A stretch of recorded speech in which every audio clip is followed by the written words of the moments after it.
देखिए, जितने भी स्टूडेंट आईएएस, आईपीएस, आईआरएस बनने के बारे में सोच रहे हैं या फिर सिविल सर्विस एग्जाम की तैयारी के बारे में सोच रहे हैं, यूपीएससी एग्जाम की तैयारी के बारे में सोच रहे हैं, डीएम, कलेक्टर बनने की तैयारी के बारे में सोच रहे हैं, तो उनको कुछ इम्पोर्टेंट बट बेसिक नॉलेज होना जरूरी है, जो इस एग्जाम का बिल्कुल नींव है। यहाँ पर हमने कुछ नाम लिया, DM, collector, IAS, IPS, UPSC. ये क्यों नाम लिया? क्योंकि लोग इस एग्जाम के बारे में इसी नाम से जानते हैं। वास्तविक रूप में इस एग्जाम का नाम है सिविल सर्विस एग्जाम, जो कि यूपीएससी के द्वारा कराया जाता है।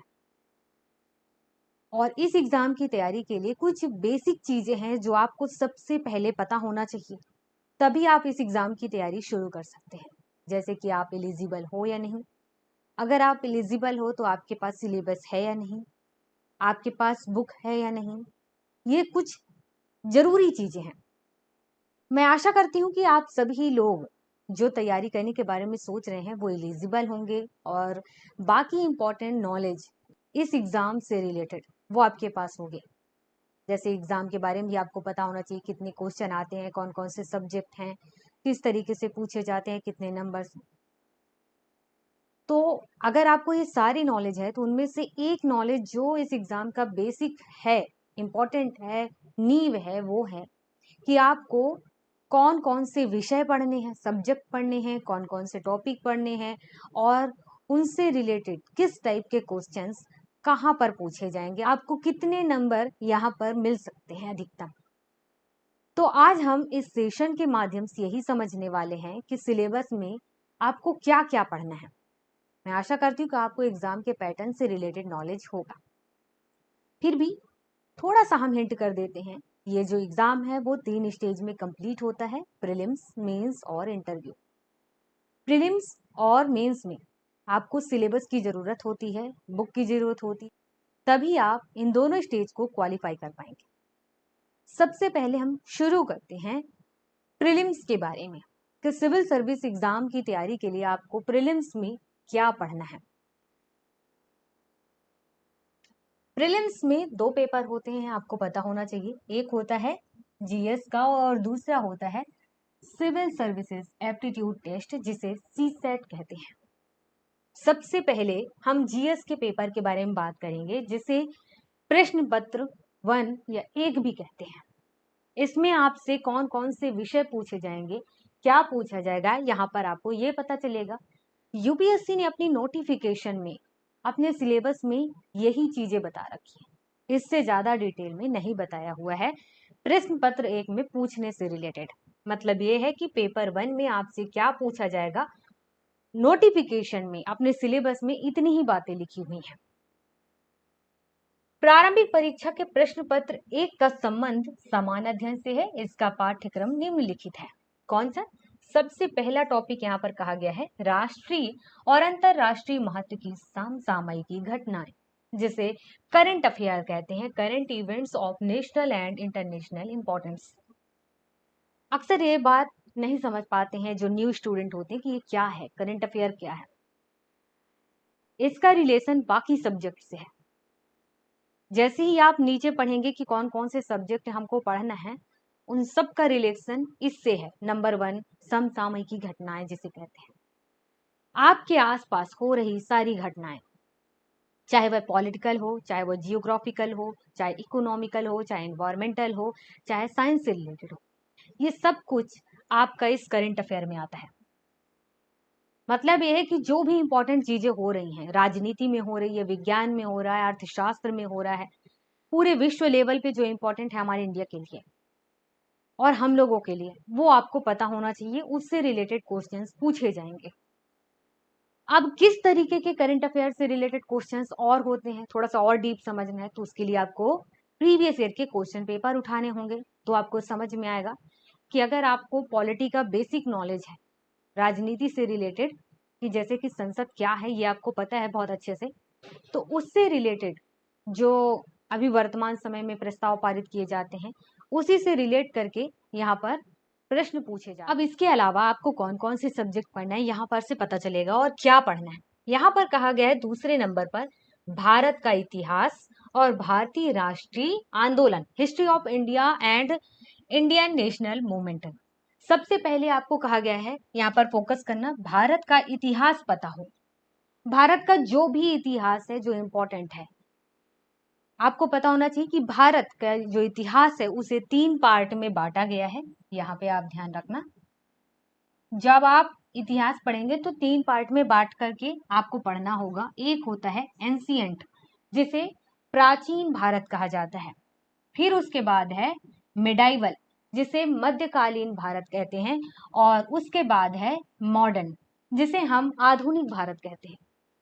ये 3 पार्ट में आपको पढ़ना होगा और यही बात यहाँ पर शॉर्ट में कही गई है कि भारत का इतिहास आपको पता हो। और इसी इतिहास में आपका कला संस्कृति भी ऐड है। जब ये सारी चीजें आपको पता होंगे तो उसके बाद आपको फोकस करना है इतिहास में भारतीय राष्ट्रीय आंदोलन, कि हम किस तरीके से स्वतंत्र हुए, कितने राष्ट्रीय आंदोलन हुए, ये सब कुछ फोकस करके आपको पढ़ना है। इंपॉर्टेंट फैक्ट यहाँ पर है मॉडर्न से रिलेटेड। इसके बाद है 3rd नंबर पे भारत एवं विश्व का भूगोल। सबसे पहले आपको जियोग्राफी पता हो कि आपका भारत कहाँ पे है, पूरे वर्ल्ड में बाकी देश कहाँ पे हैं। फिर इंपॉर्टेंट नदियां, जगह, पहाड़, ये सब कुछ पता हो। उसमें कहा गया है भारत एवं विश्व का प्राकृतिक, सामाजिक, आर्थिक भूगोल पता हो। जियोग्राफी में सब कुछ ऐड हो जाता है, सब कुछ तो सब कुछ। जैसे कि सबसे पहले आपको भारत का पता होना चाहिए, आप भारत में रहते हैं, भारत में ही रहकर सेवा देने वाले हैं, तो आपको पता हो कि भारत में कितने वो हैं, राज्य हैं, केंद्र शासित प्रदेश हैं, कहाँ कहाँ पठार हैं, कहाँ नदियां हैं, कहाँ का मौसम, कहाँ के जलवायु कैसा है, ये पता होना चाहिए। इसके अलावा जितने तरीके की जियोग्राफिकल स्टेटस है अपने इंडिया का वो पता होना चाहिए, कि राजमार्ग कैसा है, हवाई मार्ग कैसा है, ये सब कुछ पता हो। इसके अलावा पूरे विश्व में, क्योंकि आपको पता होगा आए दिन आप न्यूज पढ़ते हैं, ये आपको सुनने को मिलता होगा कि अमेरिका से हमारे संबंध कैसे हैं, तो अमेरिका से हम ये खरीद रहे हैं, रूस से हम ये खरीद रहे हैं, कहीं तेल खरीद रहे हैं, कहीं कोई खाने पीने वाली बाकी चीजें हैं, जो भी हैं आप पढ़ेंगे। तो ये आपका जियोग्राफिकली यहाँ पर कहा गया है कि आप अपने देश से ना हो करके दूसरे देश से कोई चीज खरीद रहे हैं। इसका मतलब है कि पूरे इतनी बड़ी जनता के लिए अगर आप बड़ी मात्रा में खरीद रहे हैं तो उसके यहाँ ज्यादा वो चीज होगा, वो ज्यादा चीज है, तो उससे रिलेटेड अभी वो कितने नंबर पे है, नंबर 1, नंबर 2, हम वहां से क्यों खरीद रहे हैं, सब कुछ आपको पता होना चाहिए विश्व के लेवल पर भी। इसके अलावा 4थे नंबर पे है भारतीय राज्य और शासन। हमने कहा कि आपको राजनीति पता हो कि भारत का शासन कैसा चलता है। राज्य में बटा हुआ है, राज्य में भी आप देखते हैं मुख्यमंत्री है, राज्यपाल है, आखिर ये इधर प्रधानमंत्री है, राष्ट्रपति है, उधर राज्यपाल है, मुख्यमंत्री है, फिर स्थानीय लेवल पर आप देखेंगे तो इधर आप सरपंच देखेंगे। आखिर ये सिस्टम कैसे चलता है, किसको क्या पावर्स है, कौन कौन सी जिम्मेदारियों को संभाल रहा है, ये आपको पता होना चाहिए। और ये कहाँ भी पता चलेगा आपको, यहाँ पर भारतीय राजनीति आप पढ़ेंगे जब, तहाँ पता चलेगा। और इनको शक्तियां कहाँ से मिली है ये भी पता चलेगा। आपको संविधान पढ़ना होगा, राजनीतिक प्रणाली, पंचायती राज पढ़ना होगा, लोक नीति और अधिकारों संबंधी मुद्दे पढ़ने होंगे इत्यादि लिखा है। मतलब कि आपको और बहुत सी चीजें डिटेल में पढ़नी है। बस ये है कि जो बेसिक पॉइंट है वो ये है। इसके अलावा 5 नंबर पे है आर्थिक और सामाजिक विकास। एक तरीके से यहाँ पे कहा गया है आपको अर्थशास्त्र पढ़ना है। अर्थशास्त्र में क्या क्या पढ़ना है, सतत विकास, गरीबी, समावेशन, जनसांख्यिकी, सामाजिक क्षेत्र में की गई पहल, economic and social development, sustainable development, poverty inclusion, demographic social sector initiatives और एटसेट्रा लिखा हुआ है। मतलब कि और भी टॉपिक है बट इन पर ज्यादा फोकस करना है। इकोनॉमिक से रिलेटेड जो हमारे इंडिया के इकोनॉमी के लिए काफी जरूरी है, जैसे कि जीडीपी है, जीएसटी है, मुद्रास्फीति है, इन्फ्लेशन, आखिर ये सब क्या चीज है, तो आपको यहाँ से पता चलेगा। हर साल बजट निकलता है तो उस बजट की क्या वैल्यू, उस बजट में अक्सर किस पॉइंट पर ज्यादा फोकस किया गया है, कहाँ पर ज्यादा बजट दिया गया है, कहाँ पर कम दिया गया है, किस डिपार्टमेंट को दिया गया है, किस मिनिस्ट्री को दिया गया है, ये थोड़ा सा आपको पता होना चाहिए। इसके अलावा और हाँ, न्यूज आप पढ़ेंगे तो ये भी आपको पता चलेगा कि अक्सर आरबीआई एक से एक नियम निकालते रहते हैं मुद्रा से रिलेटेड। आखिर आरबीआई का यहाँ पर क्या रोल है, तो आपको ये सब कहाँ पढ़ना होगा, अर्थशास्त्र में। इसके अलावा आपको पढ़ना है पर्यावरणीय पारिस्थितिकी, आपको इकोलॉजी, आपके आसपास जो पर्यावरण एनवायरनमेंट है वो पता हो, उसकी पारिस्थितिकी क्या है वो पता हो, जैव विविधता क्या है ये पता होना चाहिए, जलवायु परिवर्तन संबंधी कुछ सामान्य मुद्दे हैं जो इंडिया के लेवल पे भी हैं, वर्ल्ड लेवल पे भी हैं, उनके लिए विषयगत विशेषज्ञता की आवश्यकता नहीं है। यहाँ पर एक कहा गया है, बट आप सिविल सर्विस एग्जाम के जो प्रीवियस ईयर के क्वेश्चंस देखेंगे तो इस लाइन को तो आप छोड़ ही दीजिए कि विशेषज्ञता की जरूरत नहीं है। क्वेश्चन इस टाइप से पूछे जाते हैं कि आपको ये सब विशेषज्ञों की तरह नॉलेज होगा, मतलब थोड़ा सा डीप नॉलेज होगा तभी आप आंसर कर पाएंगे। ऊपरी ऊपरी नॉलेज, आपके 10th तक का नॉलेज काम नहीं कर पाता है।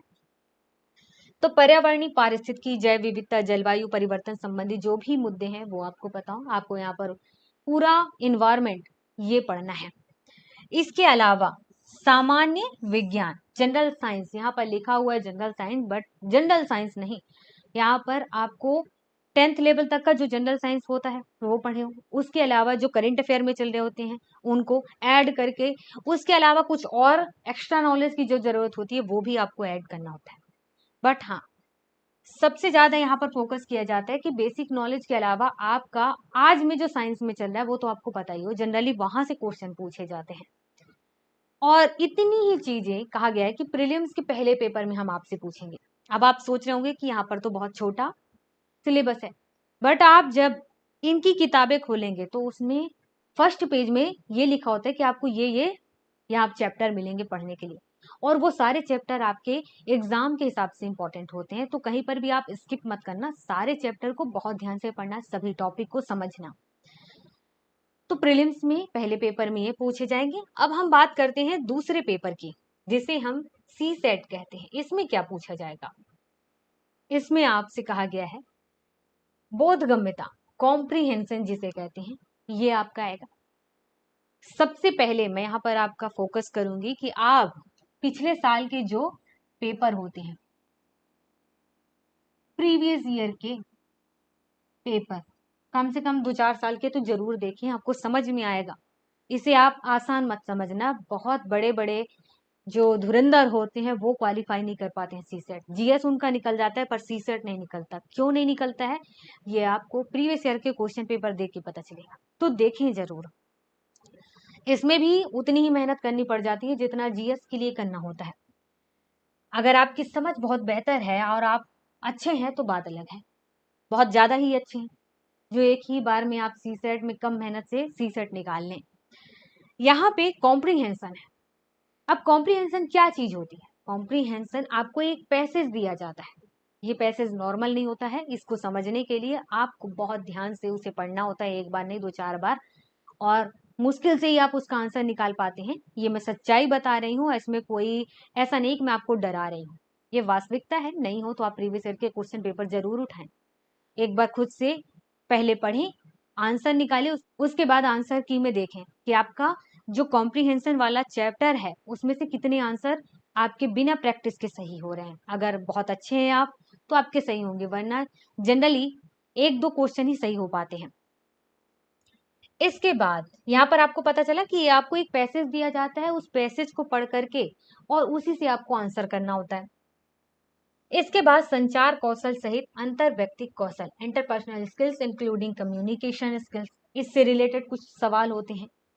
इसके बाद तार्किक कौशल एवं विश्लेषणात्मक क्षमता, आपको एक कुछ रीजनिंग से रिलेटेड क्वेश्चन दिए जाते हैं जो आपके लॉजिक को चेक करने के लिए होते हैं कि आप लॉजिक लगा पाएंगे या नहीं लगा पाएंगे। आपकी तर्क क्षमता किस टाइप से है, तार्किक क्षमता यहाँ पर देखी जाती है।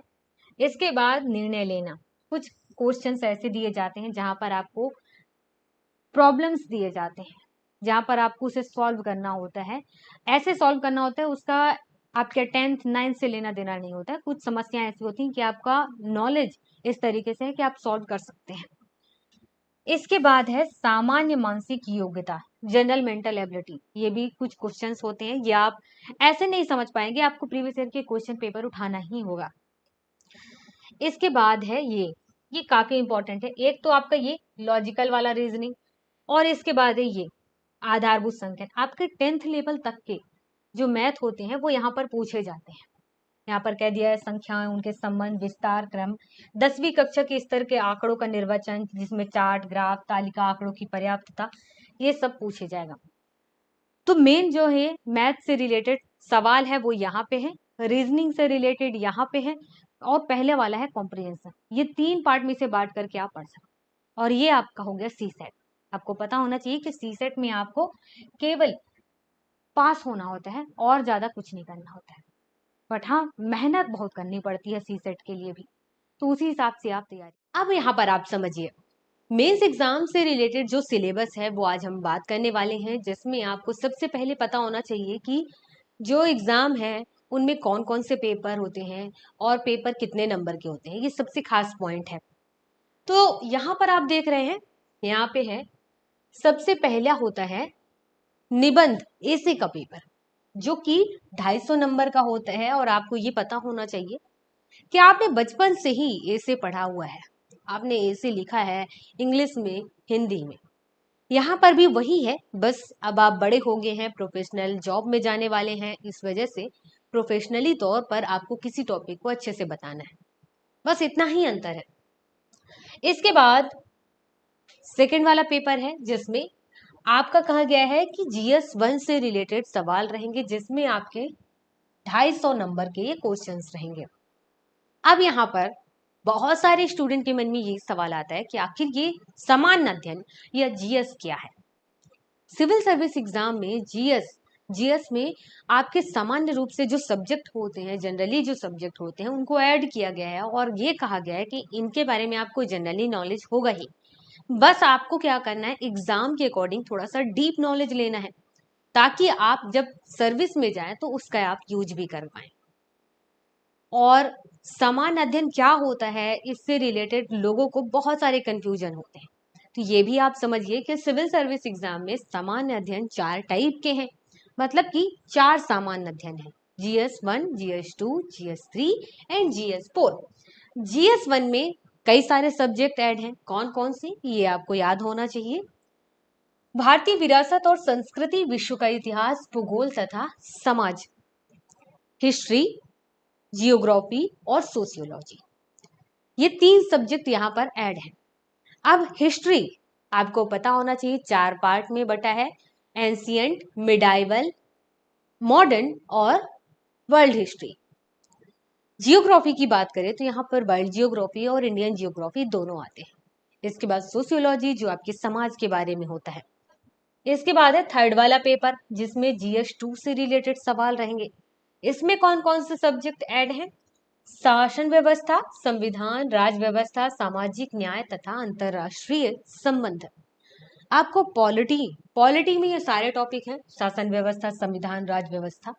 इसके बाद इंडिया का जो सोशल जस्टिस सिस्टम है, IR, इंटरनेशनल रिलेशनशिप, ये आपको पता होना चाहिए। ये अपने आप में इसके एक अपने की बुक है, और जब इसके बारे में आपको नॉलेज होगा तो आप IR को भी थोड़ा सा समझ पाएंगे और आप इस सिस्टम सामाजिक न्याय को भी समझ पाएंगे। तो सबसे पहले आपको इसको पढ़ना होगा, ये नॉलेज होगा तो आगे ये आप आसानी से समझ पाएंगे।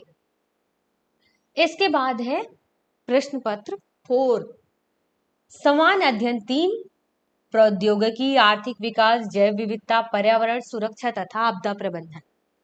प्रौद्योगिकी, टेक्नोलॉजी, जब आप साइंस पढ़ेंगे तो साइंस में ही आगे आप पढ़ेंगे साइंस टेक्नोलॉजी, यहाँ पर उसी के बारे में बात कही गई है। इसके बाद है आर्थिक विकास, इकोनॉमिक, आपको इकोनॉमिक के जो जनरली नॉलेज होने चाहिए, मुद्रास्फीति क्या है, मुद्रा से रिलेटेड कौन कौन से नियम है जो जनरली RBI जारी करती है, रेपो रेट ये क्या है, इसके अलावा RBI के अपने नियम क्या है, RBI के सदस्यों के बारे में पता होना चाहिए, बाकी बजट क्या है, ये कुछ जनरली वाले चीजें हैं। इसके बाद जैव विविधता, बायोडाइवर्सिटी, इसके बारे में आप इन्वायरमेंट हमेशा से पढ़ते आ रहे हैं, अपने आसपास देखना है। सुरक्षा, सिक्योरिटी, आपके देश की सिक्योरिटी किस टाइप के है। इसके बाद डिजास्टर मैनेजमेंट। सबसे पहले आपको आपदा के बारे में, डिजास्टर के बारे में पता होना चाहिए, उसके बाद ही तो आपको पता चलेगा कि डिजास्टर मैनेजमेंट कैसे करना है। तो यहाँ पर ये अपने अपने में अलग अलग सब्जेक्ट है। आपको साइंस पढ़ना है, उसके अलावा आपको डिजास्टर पढ़ना है, इकोनॉमिक पढ़ना है, आपको पढ़ना है बायोडाइवर्सिटी, इन्वायरमेंट, सिक्योरिटी। इसके बाद है 5 नंबर का पेपर, जिसमें आपसे कहा गया है GS 4 से रिलेटेड सवाल रहेंगे, जिसमें नीति शास्त्र, सत्यनिष्ठा और अभिवृत्ति। आप इस एग्जाम की तैयारी कर रहे हैं तो इस एग्जाम के दौरान ये सब्जेक्ट आपके लिए थोड़ा सा नया है कि नीति शास्त्र, मतलब किसी भी सर्विस में जाने के लिए और जनरली भी आपको एक नीति फॉलो करना होता है, तो आप वही यहाँ पर पढ़ेंगे थोड़ा सा ऑफिसर के तौर पर। उसी से रिलेटेड है यहाँ पर सत्यनिष्ठा और अभिवृत्ति। ये सभी आपके अभी तक के GS 1, GS 2, GS 3 ऐसे ये सब 250 नंबर के हैं, ये ध्यान रखिएगा। इसके बाद प्रश्न पत्र 6 है, वैकल्पिक विषय प्रश्न पत्र 1 और प्रश्न पत्र 7 वैकल्पिक विषय प्रश्न पत्र 2। अब यहाँ पर कहा गया है वैकल्पिक विषय, मतलब ये है कि UPSC ने कहा है कि इस एग्जाम में आपको यहाँ पर वैकल्पिक विषय में कई सारे सब्जेक्ट का लिस्ट दिया जाएगा। इनमें से जैसे कि यहाँ पे बहुत सारे सब्जेक्ट हैं, आप कह दो कि यहाँ पर मैथ है, यहाँ हिस्ट्री है, यहीं पर आपकी जियोग्राफी है, सोशियोलॉजी है, आपका एग्रीकल्चर है, बहुत सारे सब्जेक्ट है। उसका लिस्ट भी आपको बाद में दे दिया जाएगा। तो बहुत सारे जो लिस्ट है, उस लिस्ट में आपको कोई एक सब्जेक्ट चूज कर लेना है और उस सब्जेक्ट से रिलेटेड आपको जनरली इन सब्जेक्ट से ज्यादा नॉलेज होना चाहिए, डीप नॉलेज होना चाहिए, और उसी से रिलेटेड यहाँ पर आपका सवाल रहेगा। ध्यान रखिए, जो यहाँ पर वैकल्पिक विषय है, ऑप्शनल सब्जेक्ट है, इसका आपके ग्रेजुएशन से कोई लेना देना नहीं है। आपने ग्रेजुएशन में चाहे जो सब्जेक्ट से पास किए हो, यहाँ पर आप अपने हिसाब से कोई भी सब्जेक्ट चूज कर सकते हैं। और ये जो ऑप्शनल सब्जेक्ट है, ये दोनों 250 नंबर के हैं। आपको चुनना एक ही सब्जेक्ट है और उसी को यहाँ पर 2 पार्ट में बांट करके कहा गया है कि प्रश्न पत्र 1 और प्रश्न पत्र 2। इसके बाद प्रश्न पत्र का है जो कि क्वालिफाइंग है, अंग्रेजी भाषा, इंग्लिश लैंग्वेज से रिलेटेड। प्रश्न पत्र खा है, ये भी क्वालिफाइंग है, जो हिंदी या संविधान की 8वीं अनुसूची में शामिल कोई भाषा। संविधान की 8वीं अनुसूची में बहुत सारे भाषाएं शामिल की गई हैं, उनमें से कोई एक लैंग्वेज आपको चुनना है और उसी से रिलेटेड यहाँ पर क्वेश्चन पेपर रहेगा और यहाँ पर इंग्लिश लैंग्वेज के, ये दोनों ही यहाँ पर पासिंग मार्क्स के लिए हैं। ये दोनों 300 नंबर के हैं और पास हो जाएंगे, बट जब फाइनल रिजल्ट रेडी किया जाता है तो उसमें आपके ये नंबर नहीं जोड़े जाते हैं। बट अटेंड करना जरूरी होता है, पास होना जरूरी होता है। इनमें आप पास होंगे ये क्वालिफाइंग वाले पेपर में, तभी आपके बाकी कॉपी चेक की जाएगी। इसके बाद यहाँ पर देखिए, ये टोटल जो अभी हमने बात की है, ये 1750 नंबर का है। इसके बाद इंटरव्यू के बारे में भी आपको पता होना चाहिए, क्योंकि इसमें इंटरव्यू भी होता है। प्रीलिम्स के बाद मेंस, मेंस के बाद इंटरव्यू। तो जो इंटरव्यू है वो 275 का नंबर होता है। तो टोटल जो आपके मार्क्स होते हैं वो 2025 नंबर का होता है और इसमें आपको ज्यादा से ज्यादा नंबर लाना होता है। 2025 तक आपको पहुंचना होता है। अब इसके बाद हम आगे बढ़ते हैं। सबसे पहले आप ये समझिए, यहाँ पर आप देखिए, जो पेपर हमने कहा क्वालिफाइंग है, ये दोनों क्वालिफाइंग में आपको क्या करना है, केवल 25% नंबर लाना होता है। मतलब कि 75 नंबर आप लेकर के आइए और आप पास माने जाएंगे। तो 300 में से 75 नंबर। अब यहाँ पर सबसे पहले आप ये समझिए, GS 1 में हमने कहा कि आपकी हिस्ट्री है, जियोग्राफी है, सोशियोलॉजी है। अब इनमें कौन कौन से टॉपिक आपको फोकस करके पढ़ना है, तो देखिए, भारतीय संस्कृति में प्राचीन काल से आधुनिक काल तक के कला के रूप, साहित्य और वास्तुकला के मुख्य पहलू शामिल होंगे। 18वीं सदी के लगभग मध्य से लेकर वर्तमान समय तक का आधुनिक भारतीय इतिहास, महत्वपूर्ण घटनाएं, व्यक्तित्व और विषय, स्वतंत्रता संग्राम से रिलेटेड यहाँ पर कहा गया है कि इसके विभिन्न चरण, देश के विभिन्न भागों से इसमें अपना योगदान देने वाले महत्वपूर्ण व्यक्ति और उनके योगदान, स्वतंत्रता के पश्चात देश के अंदर एकीकरण और पुनर्गठन। मतलब यहाँ पर ये देखिए 3-4 लाइनों में ये कहा गया है कि सबसे पहले आपको एंशिएंट, फिर उसके बाद मिडाइवल और उसके बाद मॉडर्न पता हो। मॉडर्न में आप स्वतंत्रता तक तो पढ़ेंगे ही, उसके आगे पढ़ेंगे कि स्वतंत्रता के बाद देश की क्या हालत रही है, कैसे एकीकरण हुआ है, कैसे पुनर्गठन हुआ है, ये भी पता हो। विश्व के इतिहास में 18वीं सदी तथा बाद की घटनाएं तथा औद्योगिक क्रांति, विश्व युद्ध, राष्ट्रीय सीमाओं का पुनः सीमांकन, उपनिवेशवाद की समाप्ति, राजनीतिक दर्शन जैसे साम्यवाद, पूंजीवाद, समाजवाद आदि शामिल होंगे। तो ये यहाँ पर कहा गया है विश्व इतिहास के बारे में। इससे पहले इंडिया की हिस्ट्री के बारे में यहाँ तक कहा गया कि इंडिया की हिस्ट्री में आपको ये पढ़ना है। इतनी चीजें जो कही गई है ये आपको केवल ये कहा गया कि आपको पता हो, बट आप जब हिस्ट्री खोलेंगे तो अपने आप पता होगा कि हिस्ट्री के प्राचीन इतिहास, एंशियंट हिस्ट्री के अपनी एक अलग बुक है जिसमें आपको सिविल सर्विस एग्जाम के अकॉर्डिंग फोकस करना होता है हर एक पॉइंट पर। जैसे कि हड़प्पा सभ्यता क्या है, वैदिक काल क्या है, उत्तर वैदिक काल क्या है, बौद्ध धर्म, जैन धर्म, मौर्य काल, इन सब के बारे में आप पढ़ेंगे। ऐसे ही जब मध्यकालीन से रिलेटेड जब आप नॉलेज लेंगे तो उसमें आप पढ़ रहे होंगे कि आखिर मुगल शासन, दिल्ली शासन किस टाइप से चला है। तो यहाँ पर शॉर्ट में आपको कहा गया कि ये चीजें पता होनी चाहिए, लेकिन जब आप उन सब्जेक्ट को खोलेंगे तो आप समझ पाएंगे। भारतीय समाज की मुख्य विशेषताएं, भारत की विविधता, महिलाओं की भूमिका, महिला संगठन, जनसंख्या एवं संबद्ध मुद्दे, गरीबी और विकासात्मक विषय, शहरीकरण, उनकी समस्या और उनके रक्षो उपाय। इसके बाद है भारतीय समाज पर भूमंडलीकरण का प्रभाव, सामाजिक सशक्तिकरण, संप्रदायवाद, क्षेत्रवाद, धर्मनिरपेक्षता। ये सब आपके समाज शास्त्र में है। जब आप समाज शास्त्र पढ़ेंगे तो वहां पर ये सारे टॉपिक आपको मिलेंगे। विश्व के भौतिक भूगोल की मुख्य विशेषताएं, जियोग्राफी में क्या क्या पढ़ना है तो आपको वर्ल्ड जियोग्राफी में और इंडिया की जियोग्राफी में जनरली आप नदी भी पढ़ेंगे, पहाड़ पढ़ेंगे, आप हवाई मार्ग को पढ़ेंगे, आप सड़क मार्ग को पढ़ेंगे, जल मार्ग को पढ़ेंगे, कहाँ पर ज्यादा फल किस चीज से लगे हुए हैं ये भी पता होना चाहिए, किसका ज्यादा निर्यात कहाँ पर किया जाता है, इंडिया में कौन निर्यात कर रहा है, कौन आयात कर रहा है, किस चीज का कर रहा है, ये भी आपको पता हो। ये सब कुछ आपका इसी पे आएगा। विश्व भर के मुख्य प्राकृतिक संसाधनों का वितरण, दक्षिण एशिया, भारतीय उपमहाद्वीप के शामिल करते हुए और विश्व जिसमें भारत भी शामिल है, विभिन्न भागों में प्राथमिक, द्वितीयक, तृतीयक क्षेत्र के उद्योगों को स्थापित करने के लिए जिम्मेदार कारक। इसके बाद भूकंप, सुनामी, ज्वालामुखी हलचल, चक्रवात आदि जैसी महत्वपूर्ण भूभौतिकी घटनाएं, भौगोलिक विशेषताएं, उनके स्थान पर अति महत्वपूर्ण भौगोलिक विशेषताओं जैसे कि जल स्रोत, हिमावरण सहित वनस्पति और प्राणी जगत में परिवर्तन, इस प्रकार के परिवर्तनों के प्रभाव, ये आपके जीएस 1 में पढ़ना है। जीएस 2 में आप क्या क्या पढ़ना है देखिए।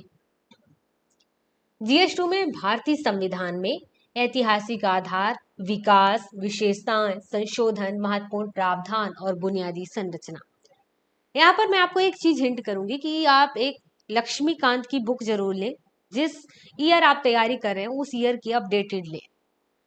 उसमें आपकी पॉलिटी से रिलेटेड लगभग सभी नॉलेज है, सभी नॉलेज, इतनी मोटी बुक है और आपके सिविल सर्विस एग्जाम में बेस्ट है।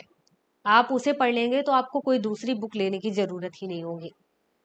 यहाँ पर देखिए, संघ एवं राज्यों के कार्य के बारे में, उसके उत्तरदायित्व, संघीय ढांचे से संबंधित विषय, चुनौतियां, स्थानीय स्तर पर शक्तियों, वित्त का हस्तांतरण और उनकी चुनौतियां, विभिन्न घटकों के बीच शक्तियों का पृथक्करण, विवाद निवारण तंत्र तथा संस्थान, भारतीय संवैधानिक योजना की अन्य देशों के साथ तुलना, संसद और राज्य विधायिका में उसका संरचना कैसा है, जैसे कि अभी आप पढ़ेंगे संसद कि संसद कैसे बना है, संसद क्या काम करता है, आए दिन संसद में कौन कौन से सत्र लगते हैं, ये सब कुछ, कार्य संचालन शक्तियां, विशेषाधिकार और उसमें उत्पन्न होने वाले और भी विषय। इसके अलावा कार्यपालिका और न्यायपालिका की संरचना पढ़ेंगे, संगठन और कार्य, सरकार के मंत्रालय, विभाग, प्रभावक समूह औपचारिक अनौपचारिक संघ तथा शासन प्रणाली में उनकी भूमिका, जनप्रतिनिधित्व अधिनियम की मुख्य विशेषताएं, विभिन्न संवैधानिक पदों पर नियुक्त और विभिन्न संवैधानिक निकायों की शक्तियां, कार्य और उत्तरदायित्व। अब यहाँ पर देखिए, संवैधानिक पदों और संवैधानिक नियुक्तियों के बारे में बात कही गई है। मतलब यह है कि संविधान के द्वारा कौन कौन से ऐसे जो पद हैं वो बनाए गए थे, उसी टाइम पर कौन कौन से निकाय, कौन कौन से संस्थान हैं जो संविधान के माध्यम से ही बने हैं। अब आप संवैधानिक, सांविधिक, संवैधानिक निकाय इनके बारे में पढ़ेंगे, जिनमें आप अलग अलग संस्थान के बारे में पढ़ेंगे, जैसे कि महिला आयोग है, जैसे कि अन जैसे कि अनुसूचित जाति, अनुसूचित जनजातियों के लिए भी अपना एक आयोग है, नीति आयोग है, विधि आयोग है, वित्त आयोग है। तो इनके बारे में आप पढ़ेंगे, ये वही चीजें हैं यहाँ। सांविधिक, विनियामक और विभिन्न अर्ध न्यायिक निकाय, बहुत सारे अर्ध न्यायिक निकाय हैं, वो कौन कौन से हैं। सरकारी नीतियों और विभिन्न क्षेत्रों में विकास के लिए हस्तक्षेप और उनके अभिकल्पन और कार्यान्वयन के कारण उत्पन्न विषय। इसके अलावा विकास प्रक्रिया तथा विकास उद्योग, गैर सरकारी संगठनों, स्वयं सहायता समूहों, विभिन्न समूहों और संघों, दानकर्ताओं, लोककारी संस्थाओं, संस्थागत तथा अन्य पक्षों की भूमिका, केंद्र एवं राज्यों द्वारा जनसंख्या के अति संवेदनशील वर्गों के लिए कल्याणकारी योजनाएं, इन योजनाओं का कार्य निष्पादन, इन अति संवेदनशील वर्गों की रक्षा, बेहतरी के लिए गठित तंत्र, विधि, संस्थान एवं निकाय, स्वास्थ्य, शिक्षा, मानव संसाधनों एवं से संबंधित सामाजिक क्षेत्र, सेवाओं के विकास और प्रबंधन से संबंधित विषय, गरीबी एवं भूख से संबंधित विषय, शासन व्यवस्था, पारदर्शिता और जवाबदेही के महत्वपूर्ण पक्ष। इसके अलावा है ई गवर्नेंस, जिसका अनुप्रयोग, मॉडल, सफलताएं, सीमाएं, संभावनाएं, नागरिक चार्टर, पारदर्शिता एवं जवाबदेही और संस्थागत तथा अन्य उपाय। लोकतंत्र में सिविल सेवाओं की भूमिका क्या है, ये भी आपको पढ़ना होता है। भारत एवं इसके पड़ोसी संबंध, यहाँ पर ये बात जो कही गई है ये आप इंटरनेशनल रिलेशनशिप में पढ़ेंगे। इसके अलावा द्विपक्षीय, क्षेत्रीय और वैश्विक समूह और भारत से संबंधित और अथवा भारत के हितों को प्रभावित करने वाला करार। यहाँ पर आपको हम पहले ही बता चुके हैं कि यहाँ पर 3 सब्जेक्ट में आपको फोकस करना है। एक है पूरा पॉलिटी, उसके अलावा सोशल जस्टिस, तीसरा है इंटरनेशनल रिलेशनशिप। इसके लिए आपको पहले पॉलिटिकल नॉलेज होना चाहिए। इसके अलावा आप आईआर को पहले बेसिक रूप से समझिए। जब बेसिक तौर से समझ जाएंगे तो उसके बाद आपको टोटल फोकस करना होगा करंट अफेयर पे, क्योंकि इससे रिलेटेड, करंट अफेयर से रिलेटेड, क्योंकि आईआर से रिलेटेड जो क्वेश्चंस आते हैं वो ऐसे आते हैं कि आपको आज के टाइम पर उससे रिलेटेड क्या घटनाएं चल रही हैं, ऐसे ही क्वेश्चंस आते हैं। आगे हम बढ़ते हैं। भारत के हितों पर विकसित तथा विकासशील देशों की नीतियों तथा राजनीति का प्रभाव, प्रवासी भारतीय, ये भी आपके आईआर से संबंधित है। इसके अलावा महत्वपूर्ण अंतरराष्ट्रीय संस्थान, संस्थाएं, मंच, उनकी संरचना, अधिदेश, जैसे कि WHO है, WTO है, यूनिसेफ है।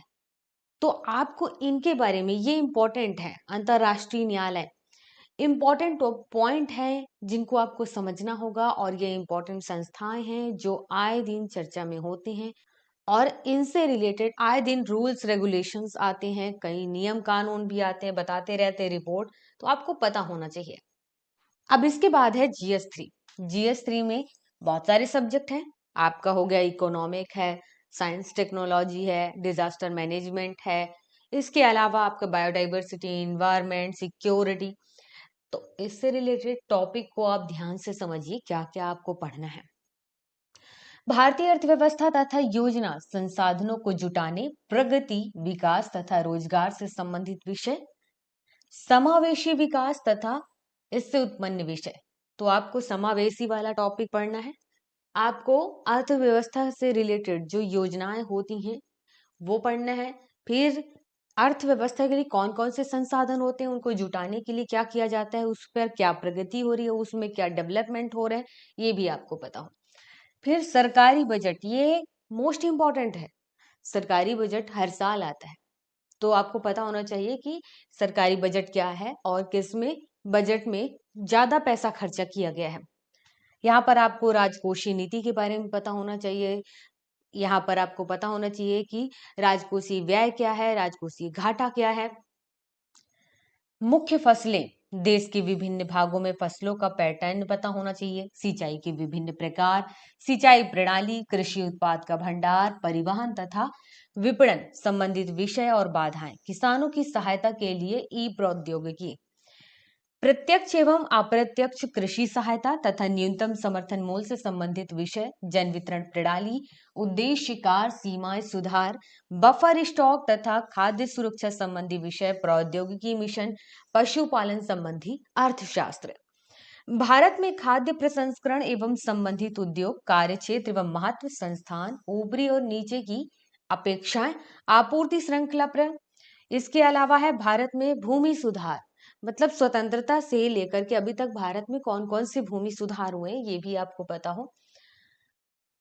उदारीकरण का अर्थव्यवस्था पर प्रभाव, औद्योगिक नीति में परिवर्तन, औद्योगिक विकास पर इनका प्रभाव, बुनियादी ढांचा, ऊर्जा, बंदरगाह, सड़क, विमानपत्तन, रेलवे, ये सारे टॉपिक आपके इकोनॉमिक पे आ जाते हैं।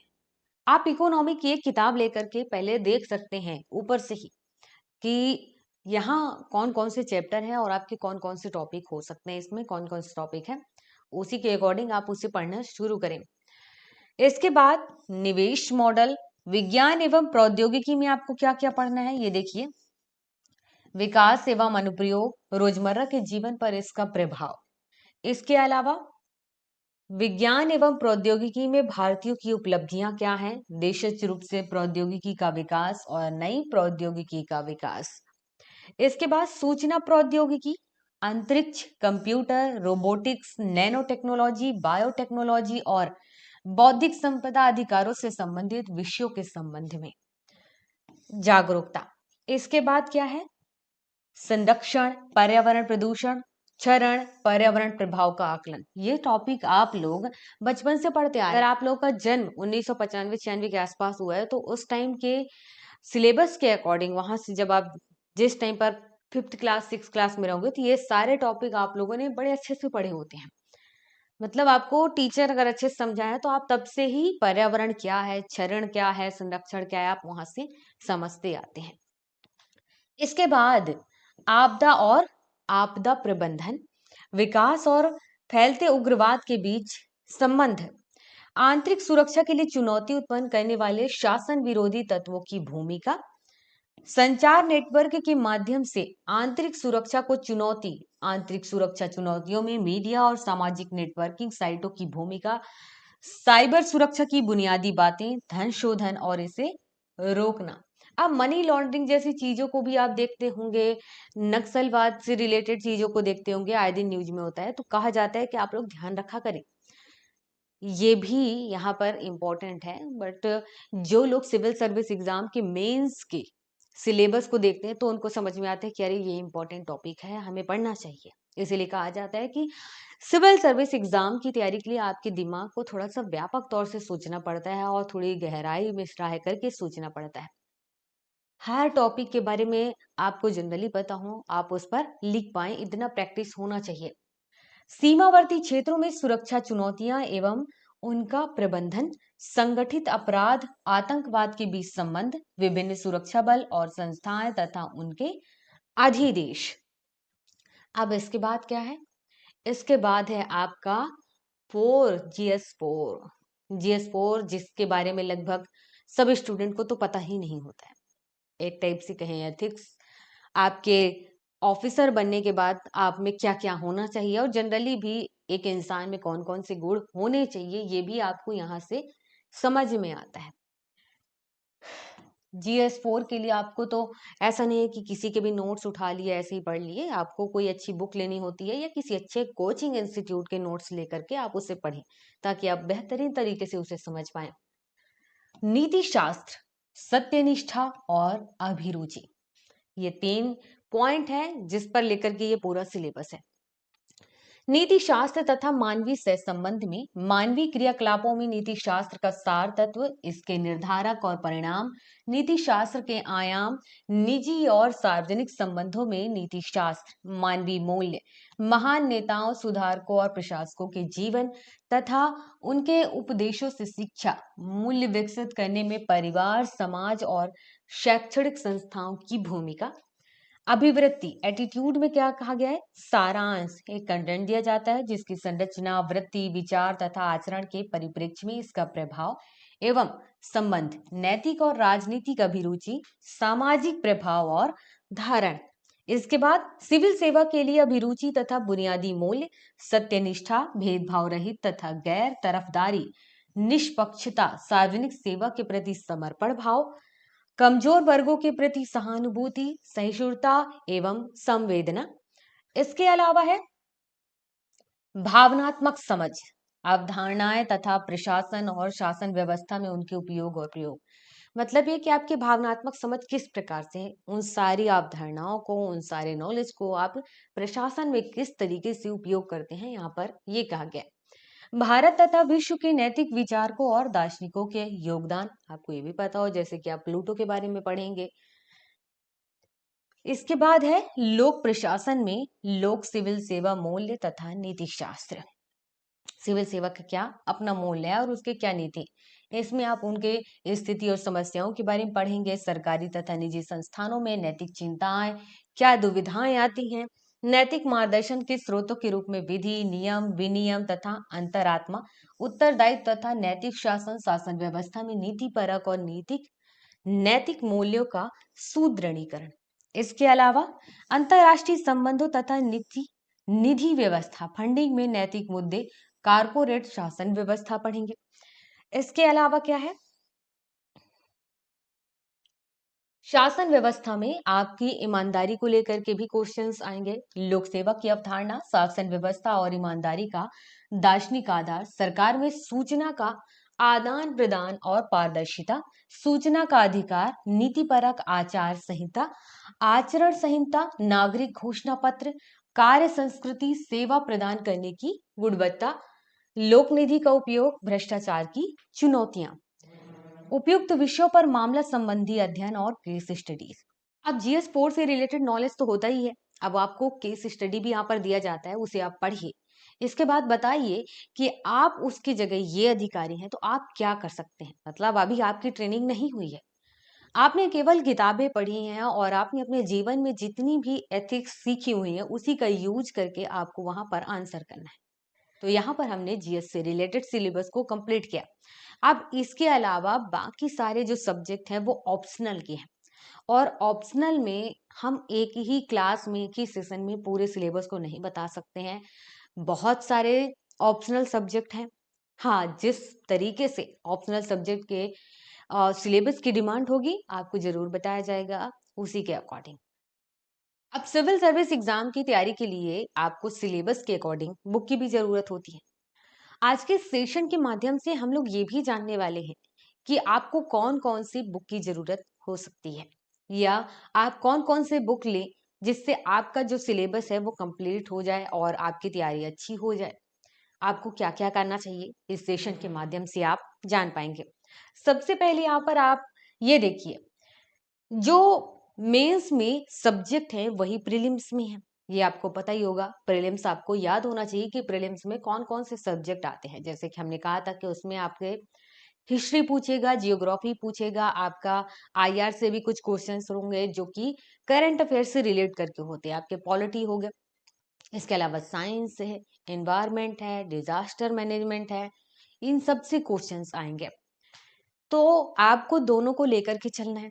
बस हम जो बुक के बारे में बात कहेंगे, बुक के नाम बताएंगे, आपको दो टाइप से थिंकिंग रख करके उसे पढ़ना है।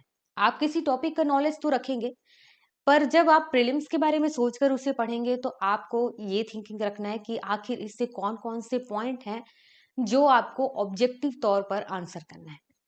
वैसे ही आप जब मेंस एग्जाम की तैयारी करेंगे तो वहां पर आपकी थिंकिंग चेंज हो जाएगी। अब आपको ऐसे और ऐसे टॉपिक को ध्यान में रखना है कि आप फटाफट किसी टॉपिक के बारे में जब आंसर लिखते हैं तो उसका आप हेडलाइन बनाकर लिख सकें, टाइटल बना करके लिख सकें, ऐसा।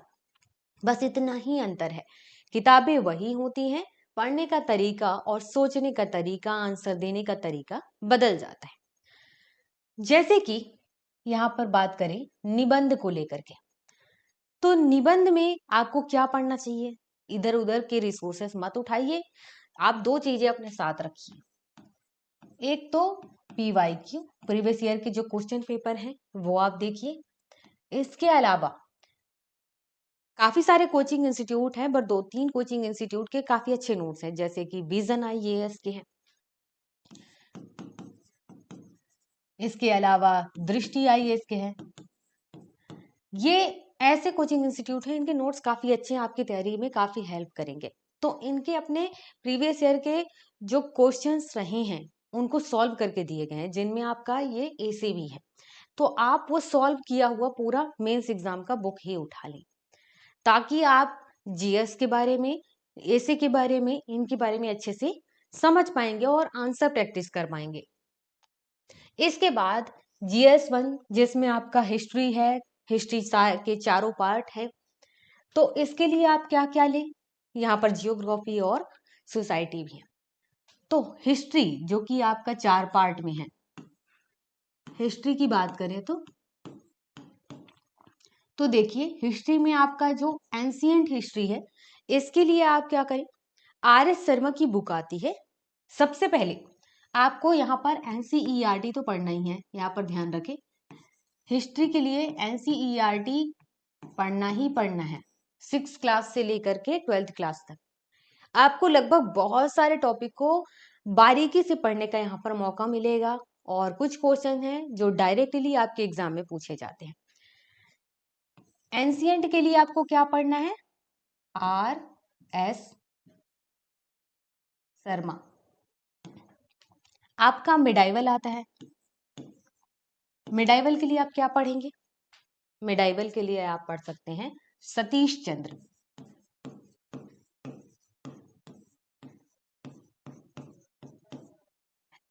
सतीश चंद्र पढ़ना है। इसके अलावा आपका होता है मॉडर्न। मॉडर्न के लिए सबसे अच्छी बुक है स्पेक्ट्रम। और उसके अलावा आपका होता है मेंस एग्जाम में विश्व इतिहास। विश्व इतिहास के लिए क्या करेंगे आप?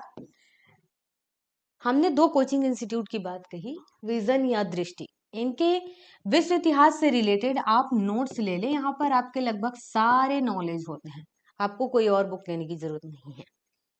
और यहाँ पर आपके विश्व इतिहास से रिलेटेड जो क्वेश्चंस हैं वो भी यहाँ पर ऐड रहेंगे। एंशिएंट के लिए RS शर्मा, मिडाइवल के लिए सतीश चंद्र, मॉडर्न के लिए स्पेक्ट्रम, और विश्व इतिहास के लिए आप कोचिंग नोट्स ले लें, ये सुफिशियंट रहेगा। इसके बाद बात करें भूगोल की, तो भूगोल जो कि जियोग्राफी है, ये भी तो 2 पार्ट में बटा हुआ है। एक इंडियन जियोग्राफी है और एक है वर्ल्ड जियोग्राफी। अब इसके लिए आपको कौन कौन से बुक लेने होंगे? सबसे पहले आपको NCERT पढ़ना होता है। NCERT में जो है वो कहीं और नहीं है, तो NCERT 6th क्लास से लेकर 12th तक के पढ़िए। और उसके बाद इन दोनों के लिए एक ही नोट्स मिल जाएंगे, वो है कि विजन या दृष्टि के अपने नोट्स उठा लो। आपने बहुत अच्छी बुक जो पढ़ी है वो है NCERT। उसके बाद वो सारे नॉलेज को यहाँ पर अच्छे से बता दिया गया है कि आपके सिविल सर्विस के अकॉर्डिंग ये नोट्स उठा लें, क्योंकि आपको यहाँ पर 2-3 अलग अलग बुक नहीं लेना पड़ेगा, और जियोग्राफी को आप बेहतरीन तरीके से NCERT में ही समझ चुके होंगे। बाकी बचा हुआ जो थोड़ा सा गहराई वाला नॉलेज है वो आप यहाँ पर ले लेंगे, तो आपको इधर उधर भागना नहीं पड़ेगा। अब इसके बाद बचता है समाज, समाज या सोशियोलॉजी। तो इसमें भी आपको क्या करना है? आप प्रीवियस ईयर के, आप 11th और 12th के जो NCERT है सोशियोलॉजी से रिलेटेड, वो आप पढ़िए। और इसके अलावा कोचिंग के नोट्स ले लें, जहां पर आप प्रैक्टिस कर सकते हैं। वैसे तो आपका समाजशास्त्र से रिलेटेड सारा नॉलेज NCERT में पड़ा हुआ है, आप नोट्स नहीं लेंगे ना तो भी आपका काम बन जाएगा। मतलब NCERT में सभी नॉलेज इतना है। यहाँ पर हमने GS1 से रिलेटेड बुक के बारे में बात कर लिया। अब बात करते हैं सेकंड के बारे में।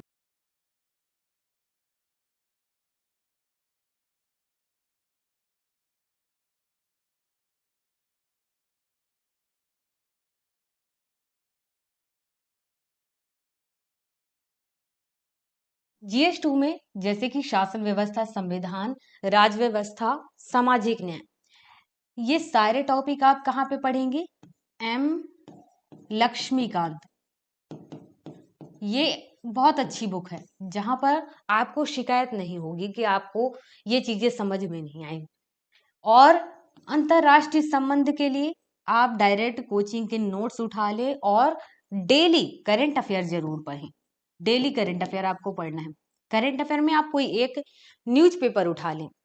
न्यूज़पेपर जैसे कि अगर आप हिंदी के हैं तो आप दैनिक जागरण का राष्ट्रीय संस्करण पढ़ सकते हैं, अमर उजाला, पंजाब केसरी, दैनिक भास्कर, इनको पढ़ सकते हैं। इसके अलावा इंग्लिश में से आप द हिंदू पढ़ सकते हैं, इंडियन एक्सप्रेस पढ़ सकते हैं। तो वो तो पढ़ना ही है। यहाँ पर आप कोचिंग नोट्स उठा लें, कोचिंग के नोट्स।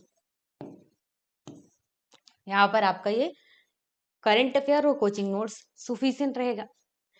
तो यह है एम लक्ष्मीकांत, जहां पर हाँ, यहाँ ये जो सामाजिक न्याय के बारे में बात कही है, तो इसके लिए भी आपको थोड़ा सा प्रीवियस ईयर के क्वेश्चन पेपर को उठाना है, तो वहां से आप समझ पाएंगे। बाकी सारा नॉलेज तो यही से आपका कलेक्ट हो जाएगा, थोड़ा सा डेली का जो करंट अफेयर पढ़ेंगे उससे और एम लक्ष्मीकांत से।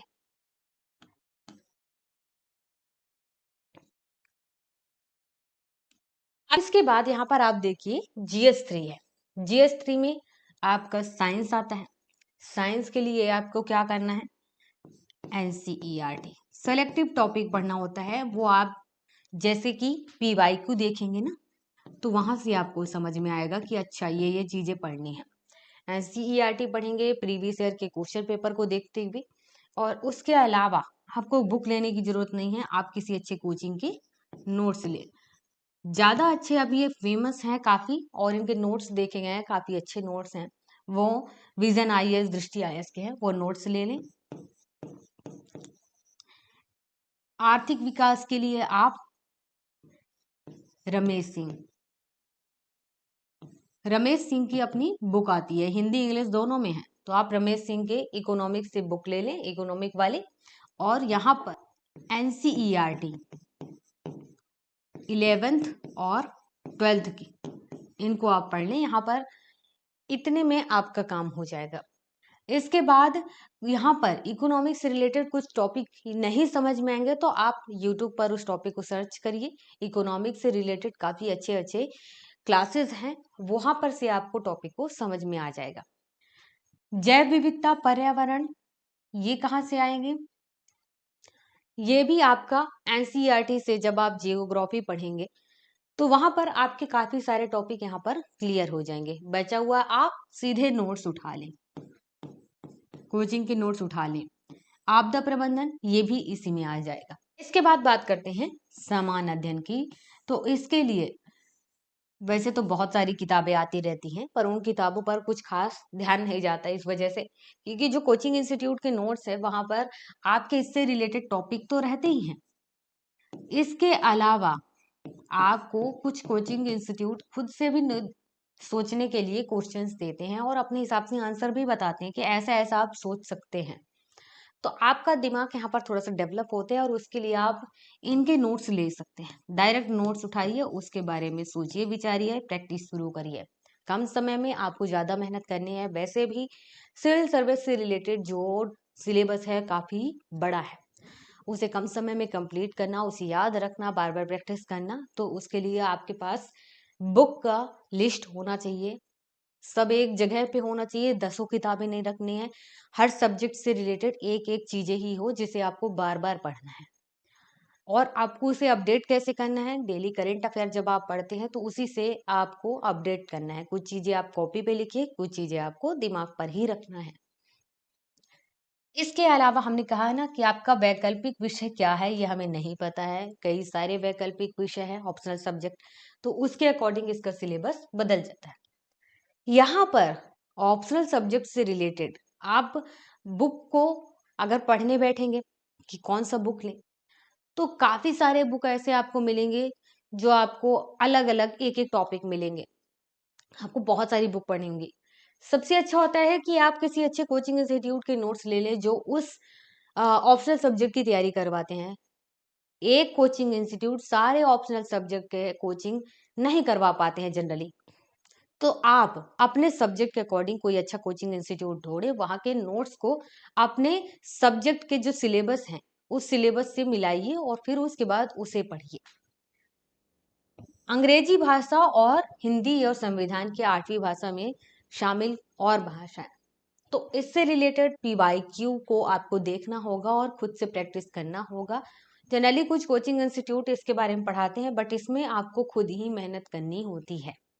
यूपीएससी सिविल सर्विस एग्जाम की तैयारी के बारे में जितने भी स्टूडेंट सोचते हैं, उनको ये ध्यान रखना होगा कि जब आप तैयारी बेहतरीन तरीके से कर लें या आप एक अच्छा समय अपनी तैयारी को दे चुके होते हैं, जब आपका मन कहता है कि अब हमें एग्जाम देना जरूरी है, आपकी तैयारी का रिजल्ट क्या रहा है ये जानना जरूरी है, आपको सिलेक्शन चाहिए, तभी आप एग्जाम दीजिए। क्योंकि यूपीएससी सिविल सर्विस एग्जाम में आप अनलिमिटेड बार एग्जाम नहीं दे सकते हैं, इसमें अटेम्प्ट होते हैं और आपकी कैटेगरी के अकॉर्डिंग तो अटेम्प्ट चेंज होते रहते हैं। अगर आप जनरल में आते हैं तो आपका और भी ज्यादा नुकसान होता है अगर आप लगातार एग्जाम देते हैं तो, और आपकी तैयारी बेहतरीन नहीं रहती है। जैसे कि आप यहाँ पर समझिए, अगर आप जनरल कैटेगरी में आते हैं तो आपको कितने अटेम्प्ट मिलते हैं, एक लिमिटेड एज है, उस एज के अंदर आप उतने ही अटेम्प्ट दे सकते हैं, उतना ही मौका आपके पास होता है, उसके बाद आप एग्जाम फिर नहीं दे पाएंगे, फिर चाहे आप कितना ही बेस्ट तैयारी क्यों ना कर लें। देखिए यहाँ पर जो लोग सामान्य जनरल कैटेगरी में आते हैं उनके पास 6 अटेम्प्ट होते हैं। जनरल वालों में जो आते हैं उनके पास 6 अटेम्प्ट होते हैं। जो लोग ओबीसी में आते हैं उनके पास 9 अटेम्प्ट होते हैं। जो लोग एससी एसटी में आते हैं उनके पास अनलिमिटेड अटेम्प्ट होते हैं। और जो लोग पीडब्ल्यूबीडी में आते हैं, जो लोग पीडब्ल्यूबीडी में आते हैं उनको देखिए, तो जो लोग जनरल, ईडब्ल्यूएस और ओबीसी इस कैटेगरी में पीडब्ल्यूबीडी में आते हैं, दिव्यांग हैं, जनरल वालों में दिव्यांग है, ईडब्ल्यूएस में दिव्यांग है, ओबीसी में दिव्यांग है, तो उनके पास 9 अटेम्प्ट होता है। और जो लोग एससी एसटी हैं और दिव्यांग है तो उनके पास अनलिमिटेड है। अब ये मत सोचिएगा यहाँ पे कि एससी एसटी वाले हैं तो अनलिमिटेड का मतलब है कि जिंदगी भर, नहीं। यहाँ पर एक और चीज है जो इम्पोर्टेंट है आपको जानना, कि आपको कहा गया है कि आप एक निश्चित एज तक ही इस एग्जाम को दे पाएंगे। जैसे कि कहा जाता है कि मिनिमम एज आपकी होनी चाहिए 21, और आप जनरल में अगर आते हैं तो आपकी एज होनी चाहिए 32। इस एज के अंदर ही आपको यूपीएससी सिविल सर्विस एग्जाम की तैयारी करनी होती है, इसी एज के अंदर आपको एग्जाम देना होता है। अब इस एज के अंदर आप केवल 6 बार एग्जाम दे सकते हैं, ये जनरल। अब इसके बाद वो स्टूडेंट जो ओबीसी में आते हैं, तो जो स्टूडेंट ओबीसी में आते हैं उनको 3 साल की छूट मिलती है। अब 3 साल की छूट मिलने का मतलब है कि जो ओबीसी में आते हैं वो मिनिमम 21 और मैक्सिमम 35 साल की एज तक एग्जाम दे सकते हैं, और इसमें वो केवल 9 बार एग्जाम दे पाएंगे और ये लोग 6 बार एग्जाम दे पाएंगे। अब बात करते हैं जो लोग एससी एसटी में आते हैं। जो एससी एसटी में आते हैं इनको मिनिमम 21 साल सभी के लिए होता है। मैक्सिमम की बात करें तो मैक्सिमम 32 साल में आपको 5 साल के एक्स्ट्रा एज रिलैक्सेशन दिया जाता है, मतलब कि आप 37 साल, एससी एसटी में जो आते हैं वो 37 साल की एज तक इस एग्जाम को दे सकते हैं। बस ये है कि इसमें कोई अटेम्प्ट नहीं, 37 साल तक, 21 साल से ये लोग चालू करें तो 37 साल की एज तक लगातार ये लोग एग्जाम दे सकते हैं हर साल, और यही चीज यहाँ पे है। जो लोग दिव्यांग हैं, जनरल, ईडब्ल्यूएस, ओबीसी में आते हैं, तो उनके लिए 9 और अनलिमिटेड है एससी एसटी वालों के लिए। यहाँ पर एज भी मायने रखता है आपके अटेम्प्ट के साथ। जब हम UPSC civil service mains exam के बारे में बात करते हैं तो वहां पर 2 पेपर क्वालिफाइंग है, एक है लैंग्वेज का और दूसरा है इंग्लिश लैंग्वेज का। एक लैंग्वेज की जहां कर बात कर रहे हैं, जिसमें हम जनरली हिंदी का पेपर कहते हैं, उसमें आपको कहा जाता है कि आपको कोई एक लैंग्वेज यहाँ पर चूज करना होता है जो संविधान में होता है। तो यहाँ पर वही भाषाओं का लिस्ट दिया गया है कि संविधान में कौन कौन सी भाषाएं हैं, कौन कौन से लैंग्वेज है। इस लैंग्वेज में से कोई एक लैंग्वेज आपको चूज करना है। कॉपी में जब आप लिखते हैं, जैसे कि हिंदी को हम देवनागरी लिपि में लिखते हैं, वैसे ही दूसरी भाषाओं को लिखने के लिए भी एक लिपि है, आपको वही लिपि अपना करके एग्जाम में लिखना होता है। ये आपको जानना है। तो देखिए, अगर आपने असमिया लिया हुआ है तो आपको असमिया ही लैंग्वेज में उस स्क्रिप्ट में लिखना है। बंगाली लिए हुए हैं तो बंगाली स्क्रिप्ट में ही आपको उसे लिखना होगा। इसके बाद अगर आपने गुजराती लिया है तो गुजराती स्क्रिप्ट में लिखना होगा। हिंदी लिया है तो देवनागरी लिपि लिखना होगा। इसके बाद देवनागरी लिपि, जिसे जो हमारी किताबों में लिखा हुआ है, उसे देवनागरी लिपि कहते हैं। इसके बाद अगर आपने कन्नड़ लिया हुआ है तो कन्नड़ स्क्रिप्ट, कश्मीरी लिए हैं तो पर्सियन स्क्रिप्ट, ध्यान रखिए। कोंकणी लिए हैं तो देवनागरी, जिन्होंने कोंकणीज चूज किया हुआ है स्क्रिप्ट, तो उसमें आपको क्या करना होगा, देवनागरी लिपि, जैसे हमारी किताबों में लिखा होता है हिंदी की, वही लिपि में आपको लिखना होगा। अगर आपने मलयालम लिया है तो मलयालम स्क्रिप्ट में ही लिखना होगा। मणिपुरी लैंग्वेज चूज किए हैं तो आपको बंगाली या फिर मैतई, इस स्क्रिप्ट में से आपको आंसर करना होगा। इसके बाद आपको है मराठी। अगर आपने मराठी चूज किया तो देवनागरी लिपि में लिखना होगा। अगर आपने नेपाली लिया हुआ है तो आपको देवनागरी लिपि में लिखना होगा। अगर आपने उड़िया लिया हुआ है, उड़िया लैंग्वेज चूज किया, तो उड़िया लैंग्वेज या उड़िया स्क्रिप्ट में लिखना है। अगर आपने पंजाबी लैंग्वेज चूज किया तो गुरुमुखी, ये स्क्रिप्ट होता है, इसमें आपको लिखना होगा। अगर आपने संस्कृत चूज किया है तो आपको देवनागरी में लिखना होगा। इसके बाद आपका है सिंधी। जब आप सिंधी चूज करते हैं तो आपको देवनागरी में लिखना होता है। अगर देवनागरी में नहीं लिख पाते हैं तो आपको अरब, इस स्क्रिप्ट में लिखना होगा। इसके बाद है तमिल। तमिल लैंग्वेज चूज करेंगे तो तमिल में ही आपको लिखना होगा स्क्रिप्ट में। तेलुगु अगर आप लिए हुए हैं तो तेलुगु स्क्रिप्ट में ही लिखना होगा। इसके बाद है उर्दू। अगर आपने उर्दू लिया तो पर्सियन स्क्रिप्ट, बोडो लिए हैं तो देवनागरी स्क्रिप्ट, डोगरी लिए हैं तो देवनागरी स्क्रिप्ट। अब जो लोगों को जो जो लैंग्वेज आता है, जैसे तेलुगु वाले को अगर तेलुगु आ रहा है तो उसे तेलुगु लिखना भी आता होगा। जो उर्दू कर लिखते हैं, जो लोग उर्दू बोलते हैं, उनको पर्सियन लैंग्वेज भी लिखना आता ही होगा। तो इस तरीके से यहाँ पर कहा गया है कि जो उर्दू लिए हैं वो पर्सियन लिखें, जो लोग डोगरी लिए हुए हैं, जो लोग बोडो लिए हुए लैंग्वेज, उनको देवनागरी लिखना आता होगा। इसीलिए यहाँ पर कहा गया है कि आपको देवनागरी में लिखना है। इसके बाद है मैथिली। जिन्होंने मैथिली लैंग्वेज को लिया हुआ है उन्हें देवनागरी में लिखना है। जिन लोगों ने संथाली लैंग्वेज को चूज किया है वो लोग देवनागरी में लिख सकते हैं या ओल्चिकी में लिख सकते हैं, दोनों में से कोई एक लैंग्वेज में या स्क्रिप्ट में लिख सकते हैं। तो यहाँ पर हमने संविधान के सारी भाषाओं के बारे में बात कर लिया। इनमें से कोई एक भाषा, लैंग्वेज आप चूज कर सकते हैं आप अपनी लैंग्वेज पेपर में लिखने के लिए। लैंग्वेज पेपर काफी इंपॉर्टेंट है, भले ही आपको इसमें क्वालिफाइंग होना है, पर फिर भी इंपॉर्टेंट है ताकि आपके बाकी कॉपी को चेक किया जाए। अगर इनमें आप पास नहीं होंगे तो आप फिर बाकी कॉपी भले चेक कर लेते हैं, उसमें आप फेल माने जाएंगे और आप फिर इंटरव्यू नहीं दे पाएंगे, भले ही आपने बाकी सब पेपर में कितना ही अच्छा क्यों ना किया हो। इसलिए आप सभी पेपर में अपना अच्छा करिए ताकि आपका सिलेक्शन इंटरव्यू के लिए हो। यूपीएससी सिविल सर्विस के मेंस में हमने कहा कि बहुत सारे सब्जेक्ट हैं, जिसमें आपका एक सब्जेक्ट है ऑप्शनल पेपर।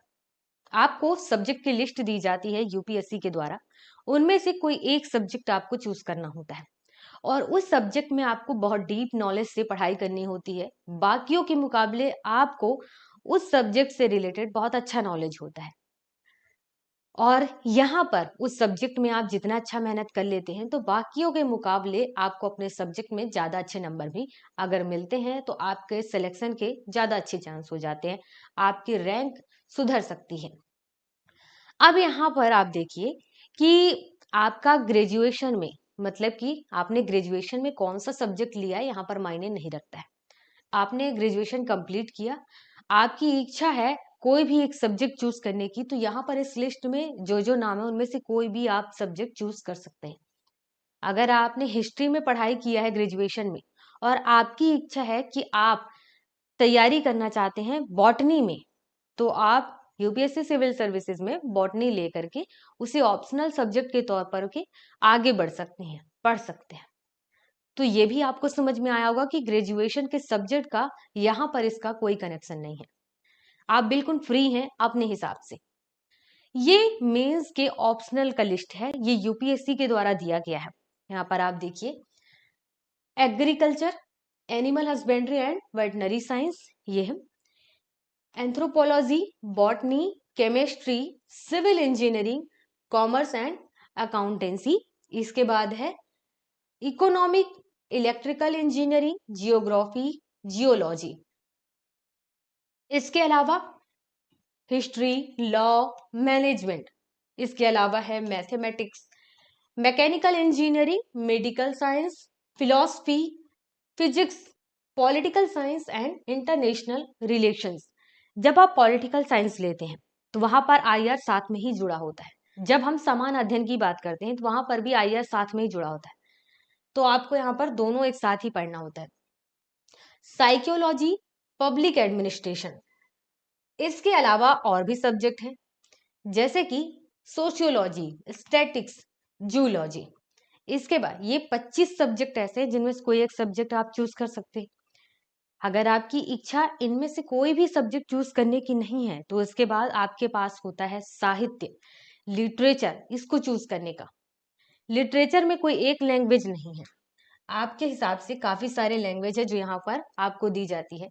आप असमिया लैंग्वेज, बंगाली, बोडो, डोगरी, गुजराती, हिंदी, कन्नड़, कश्मीरी, कोंकणी, मैथिली, मलयालम, मणिपुरी, मराठी, नेपाली, उड़िया, पंजाबी, संस्कृत, संथाली, सिंधी, तमिल, तेलुगु, उर्दू और इंग्लिश, इनमें से कोई एक लैंग्वेज चूज कर सकते हैं और उसी लैंग्वेज के लिटरेचर में आप आगे बढ़ सकते हैं ऑप्शनल के तौर पर।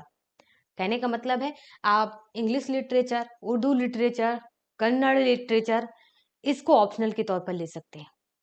आपके पास काफी सारा ऑप्शन है अपने हिसाब से तैयारी करने के लिए।